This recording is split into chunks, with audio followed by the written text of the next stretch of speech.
Hi everyone. Today we'll see about targeted drug delivery systems. So before going into the topic, we'll see what are the problems associated with normal drug delivery systems. So whenever we give by conventional drug delivery systems, the distribution of the drugs takes place throughout the body, and it may not be specific to reach the pathological site, and higher doses are required to reach or to accumulate at the local site, and it may lead to toxicity due to accumulation or exposure of the drug to the non-specific tissues. So what happens if you give them by targeted drug delivery system? Targeting can control the localization and release of the drug, and thus enhances the potency and reduces the toxicity. And also it protects the drug from the inactivation before it reaches the target site. So these are the advantages of targeted drug delivery systems. This can be seen in the picture how a drug delivery system can be eliminated from the body. So once the drug is kept in carrier systems and administered, so there are two ways. Either the drug carrier enters into the systemic circulation or drug carrier goes to the target site. Once the drug carrier reaches the target site, the drug will be released, and from which free drug can be eliminated. Or else, if the drug carrier enters into the systemic circulation, there only the release of drug can be occurred, and then it can be cleared, or the drug carrier itself cleared from the liver and spleen. These are the possibilities how a drug in carrier can be eliminated from the body. Next, now we see what is drug targeting. The ability of the drug to accumulate in the desired organ or tissue selectively and quantitatively independent of the site and the methods of its administration. So without depending upon the route of administration, okay, and site of administration, if the accumulation occurs, okay, at the desired organ, that is called as drug targeting.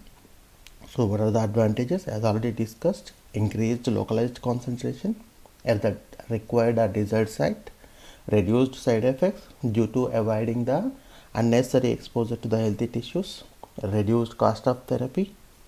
Why? Because the failures will be decreased or no side effects. And this is like first demonstrated by Paul Ehrlich, which is called as magic bullet concept. Next, three components are important, especially in case of targeted drug delivery. One is drug, second one is targeting moiety, and the other thing is carrier, which is used to take the drug to the desired site. This carrier may be like soluble polymers, nanoparticles, microparticles, liposomes, micelles, etc. Types of targeting. So when you classify this, basically it falls under two categories. One is passive targeting, another one is active targeting. So again, active targeting is divided into three classes: first order, second order, and third order. So next slides will be see what you mean by passive targeting, what is active targeting, and what are the subclassification of active targeting. So passive targeting, accumulation of the drug at the target site by taking the advantage of pathological conditions. Okay, so here no external means of ligands are used, only by taking the pathophysiological conditions of the body or physicochemical characteristic of the carrier system, the accumulation occurs. That's why it is called as passive process without the help of any other external factor. Okay, so for example, we'll see passive targeting by mononuclear phagocytic system MPS and drug carriers after injection. So how it is targeted the MPS we'll see. carriers will be taken up by the macrophages, transported to lysosomes, and release the drug by breakdown of the carriers. This is used to target the macrophages for intracellular microbial disease like visceral leishmaniasis, or treatment of lysosomal enzymes deficiencies like Gaucher's disease, which is caused by deficiency of glucoceramidase. Next, mononuclear phagocyte system. What are these systems? We'll see.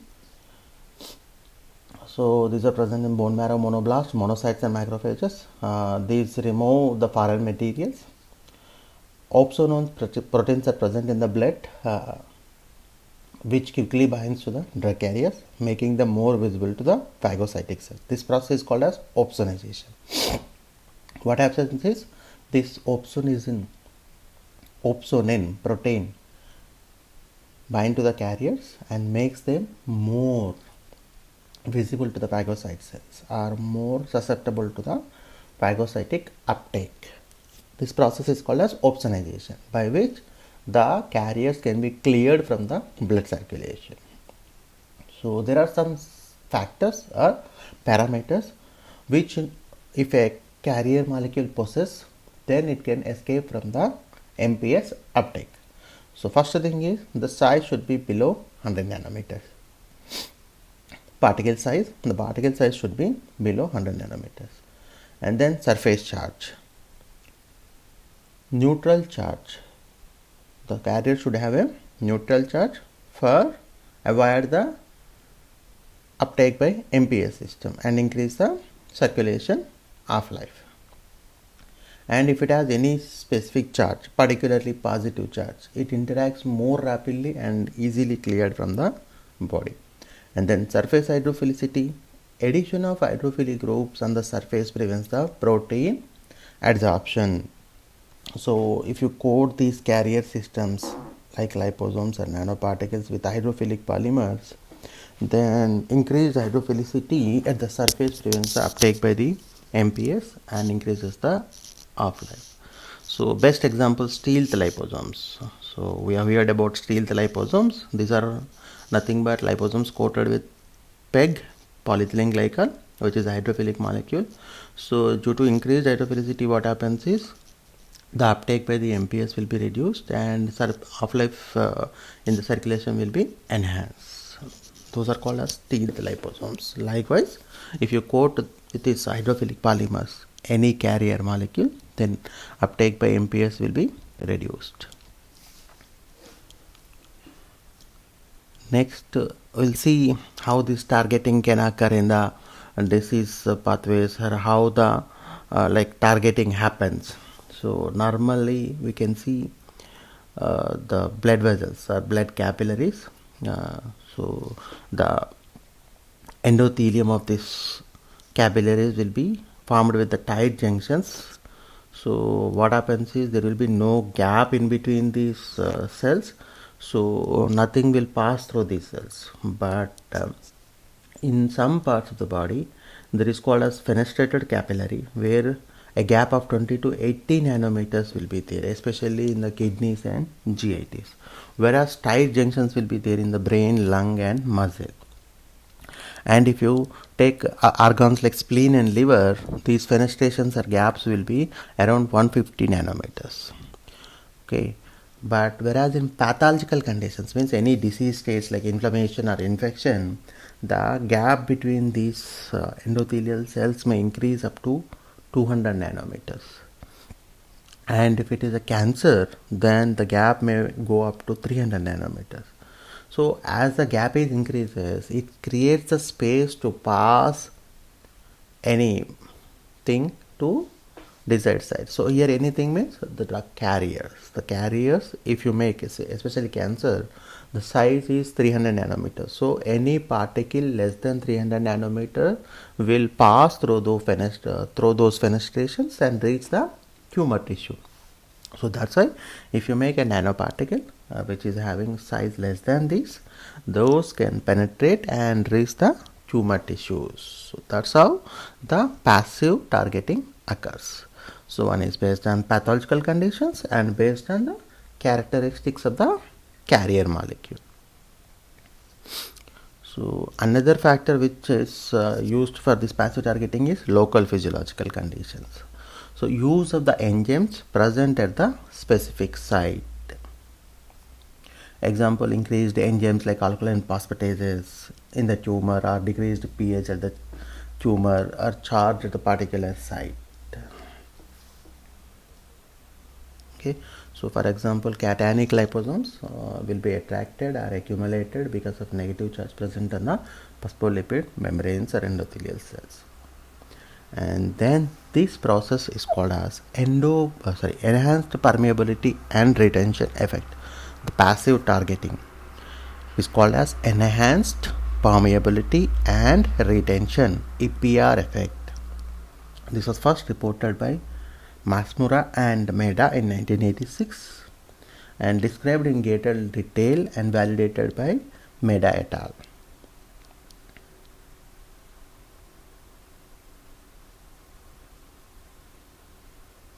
So generally in case of tumors, especially solid tumors, what happens is vascular permeability will be enhanced, so which supplies more oxygen to the tumor tissues for rapid growth. So this pathophysiological condition will be used by our carrier molecule. So increased vascular permeability causes the enhanced permeation of our nanoparticles. So generally the molecules larger than 40 kilodaltons selectively leak out from the tumor vessels and accumulate in the tumor tissues. So this is the mechanism how this enhanced permeation and retention effect. So as the drug carriers are circulating in the systemic circulation, because of increased penetration in case of tumor tissues, these molecules will be traveling to the tumor site or passes through the fenestrations and reaches the tumor site. Once it goes into the tumor site, there is a blockage of lymphatic vessels, passage of lymphatic vessels. That's why these will be retained at the particular site. So enhanced permeation and retention it is called. So the leaky vessels may be from 100 nanometers to 2 microns depending upon tumor type. Inflammation and tumor growth at the site may increase fenestration up to 300 nanometers. Compromised or modified permeability results in escape of carriers from circulation and accumulation at the specific site, which is called as EPR. And this all happens because of change in endothelial barrier, which is a result of our cancer. So the factors which affects this EPR effect include molecular size, biocompatibility and surface charge, the degree of angiogenesis and lymphoangiogenesis, the degree of perivascular tumor growth adjacent to the vasculature, and density of the stromal response and intratumoral pressure. These are the factors which governs the EPR effect. Next is active targeting. So again we have seen active targeting means use of any external stimuli or external ligand for the increased accumulation, and again this is subclassified into first order, second order and third order. So first order is distribution of drug carrier systems to the capillary bed of predetermined target site, organ or tissue. So examples include targeting to the lymphatic, peritoneal cavity, pleural cavity, etc. Second order targeting, this is nothing but cellular targeting, whereas first order targeting is called as organ targeting. So targeted towards the organ, and then second order targeted to the cell, specific cell in the organ like tumor cells.